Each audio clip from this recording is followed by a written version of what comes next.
Quem foi Melquisedeque, o enigmático personagem que surgiu brevemente no palco da história humana para depois desaparecer?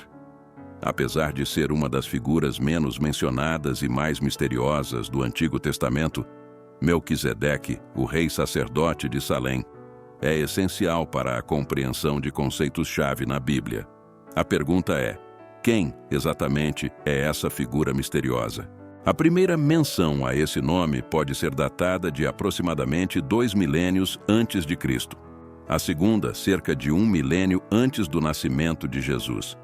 E a terceira, na segunda metade do primeiro século depois do nascimento de Jesus. Abraão, junto a Melquisedeque e outros reis aliados, enfrentou 5 reis que dominavam regiões ao redor do Mar Morto, alcançando uma vitória decisiva.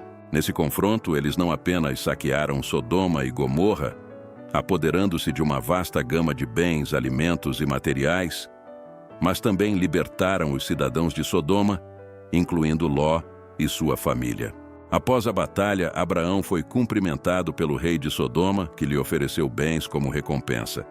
Então Abraão responde firmemente, conforme Gênesis capítulo 14, versículos 22 e 23. Levantei minha mão ao Senhor, o Deus Altíssimo, Criador dos céus e da terra, jurando que não tomarei nada do que é teu, nem um fio ou a correia de uma sandália, para que não digas, eu enriqueci a Abrão.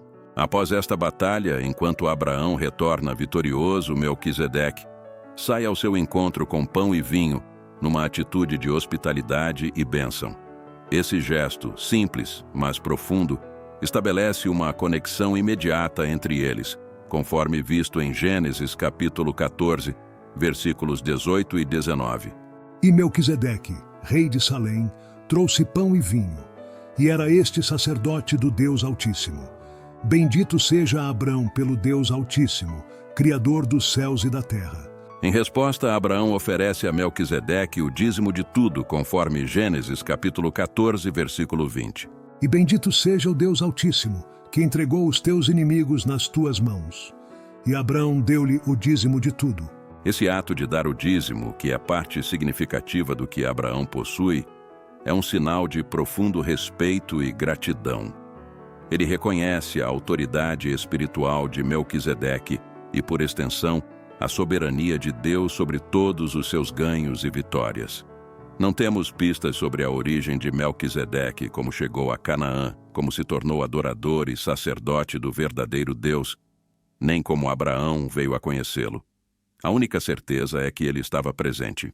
O que o tornava historicamente único era a combinação da autoridade religiosa com a civil, algo frequentemente visto como perigoso. Deus proibiu que os reis de Israel fossem sacerdotes e vice-versa. O rei Uzias, por exemplo, foi atingido por lepra ao tentar exercer o papel de sacerdote. Apesar de parecer obscuro, Melquisedeque é importante no Antigo Testamento.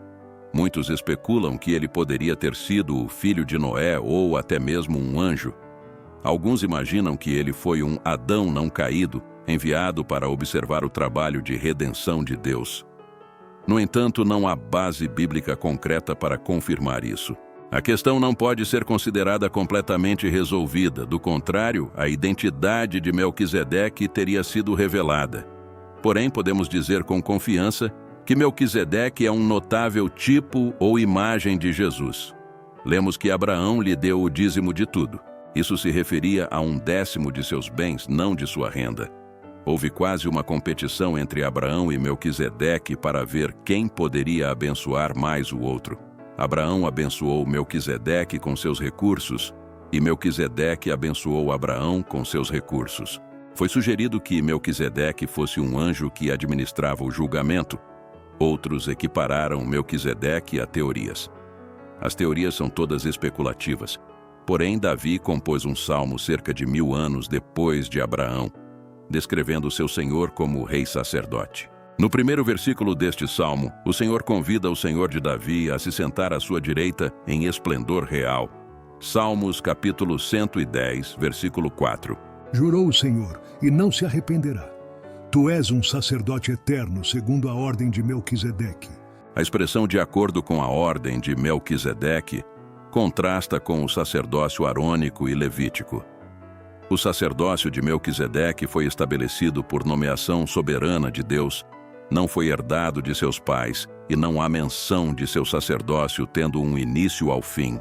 Em todos esses aspectos, o sacerdócio de Melquisedeque era superior ao de Levi, e foi um protótipo do sacerdócio de Jesus, que não era uma questão de linhagem, pois ele era da tribo de Judá, não de Levi.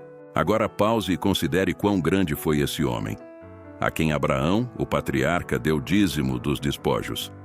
É verdade que os descendentes de Levi, que têm o encargo do ofício sacerdotal, são ordenados pela lei a recolher dízimos, seja dos seus parentes, embora tenham descendido de Abraão. A palavra do juramento de Deus, que veio após a instituição da lei, nomeia permanentemente como sacerdote o seu filho, que foi aperfeiçoado para sempre. Jesus se distingue na maneira como exerce suas funções em comparação com os sacerdotes levitas, pois não é necessário que realize sacrifícios diariamente, afinal, fez isso uma vez por todas. A carta aos Hebreus começa com uma poderosa afirmação sobre Jesus. Hebreus, capítulo 1, versículos 1 e 2. Há muito tempo Deus falou muitas vezes e de várias maneiras aos nossos antepassados por meio dos profetas, mas nestes últimos dias falou-nos por meio do Filho. Jesus é descrito como o herdeiro de todas as coisas, pelo qual o universo foi criado, o reflexo da glória de Deus e a expressão exata do seu ser. Jesus, assim como Melquisedeque, é um sacerdote eterno, mas com uma importância ainda maior. Ele conecta as pessoas a Deus de maneira definitiva, através de seu sacrifício na cruz, oferecendo uma ponte entre a humanidade e o divino. A ressurreição de Jesus é a vitória final sobre a morte, como afirmado em Romanos capítulo 6, versículo 9. Ele não morre mais. O que marca a eternidade de sua humanidade ressuscitada. As implicações disso são significativas, já que a maneira como os sacerdotes realizavam suas funções no passado não se aplica mais. Agora temos um sumo sacerdote divino e eterno. Seria um equívoco as pessoas tentarem replicar as antigas práticas e abordagens sacerdotais.